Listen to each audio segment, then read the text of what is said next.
In this video, we'll be creating an egg and we'll have a yellow background color, let's say the yolk of the egg, and we hover or mouse over this egg. The yellow background or the yolk will fill it up from the bottom to the top. And we'll be using this with the before pseudo class. So stick with me and let's get through to it. In my HTML file, I'll create a div section and give it a class name of egg, and that will be the structure of our egg. Now let's style the egg. So in my CSS file, I'll select the egg class name and give it a border of 2 pixels solid black. This will make the borders visible for my div section. And I'll give it a width of 240 pixels. I think that's a good width to use. And I'll give it a height of 300 pixels. So this is how visible it will be.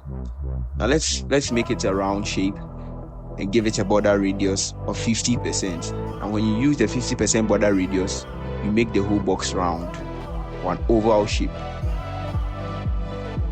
I'll set the cursor to pointer so that when you mouse over it, I'll have my pointer. Now let me centrally place my egg so that it becomes visible enough. So I'll select the body and give it a display value of flex. Now the default display value will be in row form, and I'll set the justify content property to center. Set the align items property to center, and then give it a minimum height. Give the whole body a minimum height of the 100% of the viewport height. And this will centrally place my egg. Now with my egg class and the before pseudo element, you type in 2 columns and then you set the properties of it.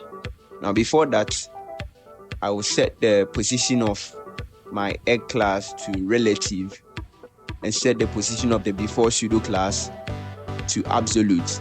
And this will position the before pseudo class relative to the position of the egg. I will give it a content of an empty string because we don't want anything to be in it for now. And then we give it a background color of yellow. And that is the yolk. Now we'll give it a width of 290 pixels because I want it to be 50 pixels larger than the width of the egg. And also give it a height of 350 pixels, which is also 50 pixels larger than the height of the egg. And this is what we have now. I will make our egg visible by giving it a z index of -1.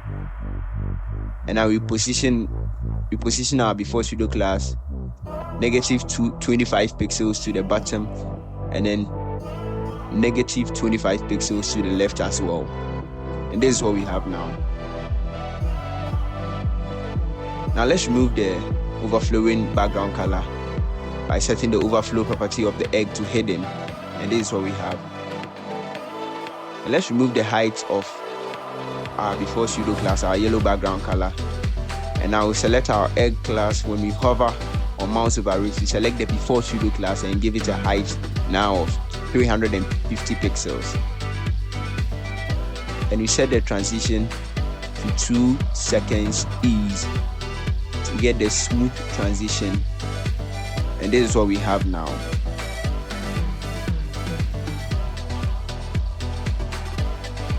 So if this video helped you out, don't forget to like and subscribe for more. Thank you.